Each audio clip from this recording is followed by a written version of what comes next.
the track. L'évêque. 4 ans de relation, ni commis les wawon. J'attends au lano pium, ni me kota ni woman. Ni me banu kamon les wana waba janviwa.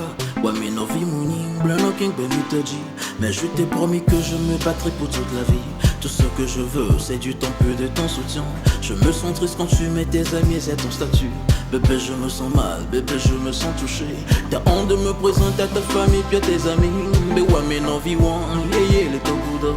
Avec paye tout ça, si l'homme a qu'une nana. Je te promets que demain ne sera pas pareil. Et le courage de le dire, tu es avec moi. Alpha, bêta, tu seras avec moi. Et le courage de le dire, que tu es avec moi. Alpha, bêta, tu seras avec moi. Masojinye na wo, lonye lolo maswak binye na wo. Deke kola bio manyama weya na wo. Na mereji watu nebe ne ne ne ne. Masojinye na wo, lonye lolo maswak. Bonjour, j'espère que vous allez bien. Je vais super bien aussi. C'est Mademoiselle Claire Baccar, comme toujours. Aujourd'hui, je suis dans les locaux de Victoria La Belle Image, à qui je dis vraiment merci pour cette émission intitulée Oison. Alors, j'aimerais vous présenter quelqu'un, un grand artiste en devenir, quelqu'un de très spécial. J'adore ses chansons. J'aimerais vous présenter Monsieur l'évêque Godwin. Bonjour monsieur. Tata Clara, c'est ça non? Oui, c'est Tata Clara pour vous, hein, pour lui seulement. D'accord, présentez-vous s'il vous plaît. Mon nom c'est Godwin d'Almeida, à l'état civil. Comme nom d'artiste, j'ai pris le pseudo L'évêque. Donc, je suis artiste-chanteur, comme vous venez de le dire. Et je suis éleveur de volailles également. Voilà, donc c'est un peu ça Éleveur de volailles, ça veut dire que tous les jours là, je vais aller manger là-bas. D'accord. Dites-moi, pourquoi avoir pris le nom l'évêque pour nom d'artiste? C'est toute une longue histoire. Puisqu'au départ, je voulais devenir prêtre. Donc, je suis parti au séminaire. J'ai suivi la formation et tout. Et j'ai fait pratiquement 4 à 5 ans là-bas. Donc, mon objectif au départ, c'est que après la prêtrise, je pourrais accéder à l'archevêché. Donc, je serai évêque un jour, quoi. Mais puisque c'est au séminaire qu'on nous apprenait à jouer au piano et à la guitare et tout, donc mon inspiration est partie de là, en fait. Donc, j'ai dit carrément, je ne peux pas rester dans le domaine si je voudrais évoluer. Donc, il faudrait que je sorte du cadre. Donc, je suis obligé de partir. Et j'ai gardé le nom l'évêque pour pouvoir avoir un repère, quoi. Là où j'ai commencé, donc j'ai pris l'évêque. Et c'est vrai que l'écriture, la façon dont je l'écris, c'est un peu différent, mais en fait, c'est ça, en fait, l'histoire. Parce que quand j'avais entendu l'évêque, et puis vous m'avez dit après que vous avez été... J'ai cru que vous avez fui. J'ai dit, ah mais pourquoi? Je ne savais pas que c'était l'inspiration qui vous a poussé à partir. Parce que vous avez eu un grand projet, c'était d'être évêque. Et puis vous êtes parti. Mais c'est pas grave. Alors, dites-moi, pourquoi n'avez-vous pas choisi du gospel et ça a été du R&B? Parce que vous avez été, à- comment on l'appelle? À l'école des prêtres, oui. Mais vous vous êtes détourné vers le R&B. Pourquoi pas le gospel? Je chante du gospel. Dans mes titres, il y a une chanson Maougan qui est du pur gospel. Et même dans tous les morceaux que je fais, j'ai un truc divin dedans.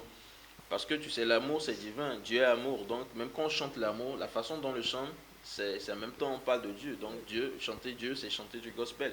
Donc aujourd'hui, ma vision c'est de faire du gospel à la manière afro R&B afin que même les jeunes puissent consommer. Pas du gospel qui peut faire dormir ou bien pas de l'adoration. Je vais le faire du genre R&B afro pour que les jeunes, même dans leur voiture, dans leur bagnole à la maison, ils peuvent danser, mais c'est du gospel. Alors, vous êtes entrepreneur, comme vous l'avez dit. Est-ce que vous avez vraiment du temps pour aller au studio? Parce que le métier d'entrepreneur, nous savons tous que c'est un métier assez délicat. Donc, est-ce que vous avez du temps pour aller au studio? Et comment vous vient votre inspiration? C'est une question de temps, et puis je peux dire que c'est une question de planning également. Il faut être programmé, il faut être organisé, il faut savoir qu'à cette heure je ferai ci, à cette heure-là je ferai ça. Donc c'est comme ça moi j'évolue en fait. Les matins je peux dire que dès que je finis peut-être ma petite prière, je rentre chez les poules, je vais au poulailler, je fais ce qu'il faut comme arrangement, je vais livrer ceux qui ont commandé des œufs. Et déjà dans l'après-midi, à midi je me repose, l'après-midi, quand je me réveille, j'écris un peu du test, je fais un peu d'entraînement et je rentre au studio tardivement dans la nuit. Parce que dans la nuit, c'est calme, il n'y a pas trop de bruit et mon esprit il est calme, donc je commence à chanter. Mon inspiration, ça vient du fait que chaque vécu quotidien, tout ce que je vis au quotidien, j'ai transcrit ça. Quand je passe une journée, je rentre à la maison, ou bien au cours de la journée, il y a des trucs que je vois et les tests viennent comme ça, quoi. Et d'autres, parfois, c'est les amis qui me parlent de leur histoire d'amour peut-être, ou bien ils ont vécu ci, et je dis, mais ça c'est une belle histoire, hein. Et comment ça s'est passé. Puis j'ajoute d'autres, parfois je crée un peu un scénario autour, et puis voilà, j'écris mon texte, mon inspiration, ça vient un peu de ça, quoi. Pas facile du tout. Pas facile. Et dans certaines chansons, j'ai remarqué qu'il y a plus d'apoutou, ou bien, comme on le dit souvent, des filles rondes. Pourquoi pas les skinny? Est-ce que vous avez un problème avec les skinny? Parce que je vois beaucoup d'apoutou dans ces chansons, je vous dis. Pourquoi? Vous avez très remarqué ça. Ouais. En fait, je suis très fan des apoutos, en fait. Ouais, et j'aime beaucoup les femmes rondes. C'est pas. On nous fait honneur pour une fois. Voilà, je le fais honneur parce que depuis que j'ai commencé par kiffer le genre féminin, il y a toujours une attirance pour les femmes rondes parce que elles sont très sérieuses et fidèles dans tout ce qu'elles font. Exactement. Quoi. Voilà, donc Exactement. quand elles ont un objectif, elles se lancent à fond et elles réussissent toujours. Mais je ne dis pas que les skinny ne sont pas également du genre, mais bon, c'est ma préférence. Puisque moi-même je suis un peu mince, il faut que j'ai un peu de la viande autour de moi. Je suis d'accord avec vous. Voilà, donc c'est un peu ça, quoi. Sinon, j'aime les skinny. Hein. D'accord. Les skinny, s'il vous plaît, ne vous énervez pas, hein, vous êtes toutes belles comme d'habitude. Alors, vous chantez plus l'amour. Avez-vous déjà vécu une expérience qui vous motive, qui vous inspire plus, ou bien c'est toujours vos amis, leur histoire, tout ça qui vous motive à chanter ça? Je peux dire que presque toutes mes chansons, ce sont mes vécus en fait. Et mon histoire d'amour, c'était le titre Wamenovi, avec lequel on a lancé l'émission tout de suite. Ça, c'est ma propre histoire. Donc, je l'ai écrit avec toute mon inspiration, toute mon énergie. Et puisque c'était un vécu, c'était facile pour moi de traduire ce que je vivais à l'époque. Donc, comme je disais dans le début de la chanson, 4 ans de relation. Donc, j'ai vécu un parcours, quoi. Donc, j'ai transcrit tout. Et puis, la personne avec laquelle j'ai vécu l'histoire, c'est avec elle j'ai fait la vidéo également. Je vais aller revoir la vidéo. Dites-moi, monsieur l'évêque, vous êtes encore pris ou bien vous êtes libre comme l'air? Parce que nos charmants publics aimeraient savoir si vous êtes pris. À l'époque, je disais que je ne suis pas pris. Je suis libre comme le vent. Bon, maintenant, je suis pris. Parce que parfois, le fait de ne pas le dire fait qu'on n'a pas la bénédiction pour que les choses puissent avancer comme il le faut. J'ai quelqu'un, et puis par la grâce, j'ai une petite fille tout récemment. Et elle est dans ses 6 mois. Donc, avec sa maman, on est fiancés. Donc, ça va pour le moment, quoi. Ça évolue. Ah, félicitations. Hein. Merci. C'est pas facile. Ouais. Maintenant, prenons votre côté entrepreneur. Oui. Pourquoi avoir choisi l'élevage des volailles? Parce qu'il y a beaucoup de choses dans lesquelles vous pouvez entreprendre. Pourquoi avoir choisi précisément l'élevage des volailles? Je peux dire que pour les volailles, je l'ai hérité de mon papa. Et il est toujours en vie, je lui fais un coucou. Et coucou papa. Hein. Il m'a beaucoup inspiré parce qu'au départ, c'est lui qui le faisait. Et quand je suis rentré dans la musique, et quand j'ai commencé à faire des petites scènes et tout ce que je rassemblais, je me suis dit, je ne vais pas faire n'importe quoi avec mon argent. Il faudrait que je mette ça quelque part, il faut que je mette ça dans un truc. Comme ça, s'il y a des problèmes, je peux régler ma situation. N'oublie pas que la musique, c'est une industrie. Et il faut investir là-dedans. Et surtout, quand tu évolues seul, il faut que tu aies quelque chose en dessous pour pouvoir te soutenir. Donc, j'ai mis dans les volailles parce que, bon, c'est papa qui le faisait et j'étais motivé. Donc, si je mettais ça dedans, s'il y a un problème, papa pourra me conseiller puisqu'il est déjà dans le domaine. Donc, j'ai investi tout ce que j'avais à l'époque et dans l'élevage. Et puis voilà, Dieu merci, aujourd'hui, avec papa, on essaie de gérer. Voilà. Et ça fait combien de temps vous êtes dedans? 6 ans déjà, ouais. 6 ans. Et quel conseil donnerez-vous aux jeunes qui aimeraient entreprendre dans ce même domaine-là? De la musique ou bien du volaille? Bon, je peux dire que c'est un très bon domaine. Surtout, ce sont des trucs à l'avenir qui vont rapporter. Parce que tous les jours, les gens consomment des œufs. Partout. À chaque jour, les gens boivent du thé, c'est avec des œufs, ils prennent de la spaghetti, tout ça là. Donc, et c'est un domaine qui ne va jamais mourir, si je peux dire.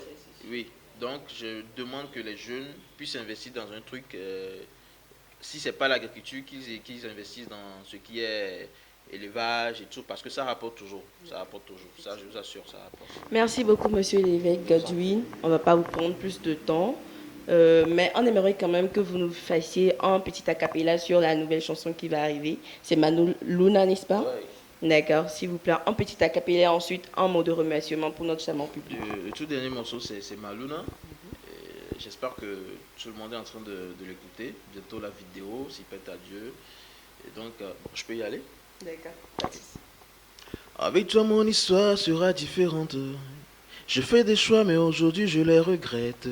Si, c'est exactement ce que je cherche. C'est sûr pour toi, je commettais l'irréparable. Je suis pas parfait, je traîne mes défauts. Je suis pas le meilleur.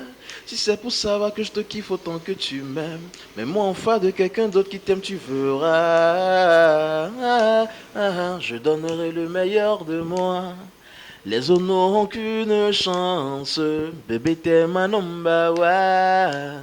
Quand des juniors des pépés joie et wello. Oh, oh. Voilà, c'est ça. Je me sens transportée, hein? Est-ce que c'est normal ça? Non, la chanson va faire du boom. D'abord, félicitations. Et un petit mot pour la fin. J'aimerais remercier tous ceux qui ont planté ce décor et tous les organisateurs de cette émission, et vous particulièrement. Merci. Et que Dieu vous aide dans cette mission, parce que ça aussi c'est de l'entrepreneuriat. Et j'invite beaucoup la jeunesse, j'invite beaucoup le peuple togolais à consommer, parce qu'aujourd'hui nous ne consommons pas ce qui est local. Il faut qu'on investisse dans ce qui nous appartient. Il faut qu'on visualise les vidéos qui viennent de chez nous, il faut qu'on like, il faut qu'on partage, il faut qu'on sponsorise nos trucs, quoi. Donc pour moi, j'invite tous mes fans à me soutenir tout le temps lorsque je fais une sortie, qu'ils me donnent leur avis, si c'est bon ou pas, ce qu'il faut arranger, et c'est ça. Pour les autres, Dieu est là, on va y arriver. Effectivement, Dieu est là et puis on va y arriver. Je dis merci encore à monsieur l'évêque Godwin. Merci à Victoria La Belle Image pour ce beau décor. On dit merci à maman Rasta pour ce beau collier que je porte. Franchement, ça me va à merveille. Et avec le collier de l'artiste aussi. Merci à maman, merci à elle. Et nous disons à très bientôt. Bonne journée.